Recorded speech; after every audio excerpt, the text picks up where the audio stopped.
বন্ধুরা, আমি এখন শাক নিয়েছি সকালবেলা, সর্ষে শাক। তো তারই এখন ভাবেদ করতেছি। তো কী করবো, তো বড়দিনে সবাইকে অনেক অনেক শুভেচ্ছা। তো আমার বড়ের আবদার যে বাজারে যাবে, বাজার থেকে যে এসে মাছ নিয়ে আসবে, সেই মাছ রান্না করে দুপুরবেলা খাওয়া হবে। তো এখন বাজারে চলে গেছিলো। বাজারে যাওয়ার পরে যে মাছ নিয়েছিল, রুই মাছ নিয়েছিল, তারপরে ছোটো মাছও নিয়েছিল। বলছিলাম যে ছোটো মাছও নিয়ে আসতে, ছোটো মাছ নিয়ে আসছে, সেটা রান্না করা হয়েছিল।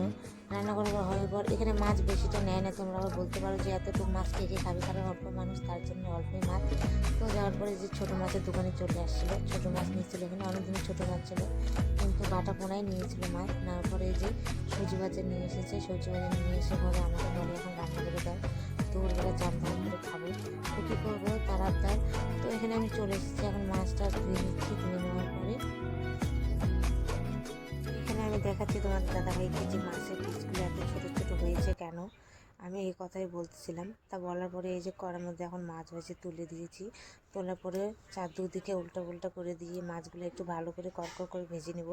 ভেজে, কারণ অল্প ভাজাতে একটু খেতে চায় না। আর এদিকে আমি বেগুন কুটে রেখে দিয়েছি, কারণ বেগুন মাছের তেল দিয়ে করব। পুরোপুরি আমার মাছ ভাজা এদিকে হয়ে গেছে, বড় মাছ ভাজা। এখন ছোট মাছ ভাজবো, তারপরে রান্না করব। রান্নার ব্লগটা দিতে পারিনি, ভিডিও করতে পারিনি, তার একটু ব্যস্ত ছিলাম।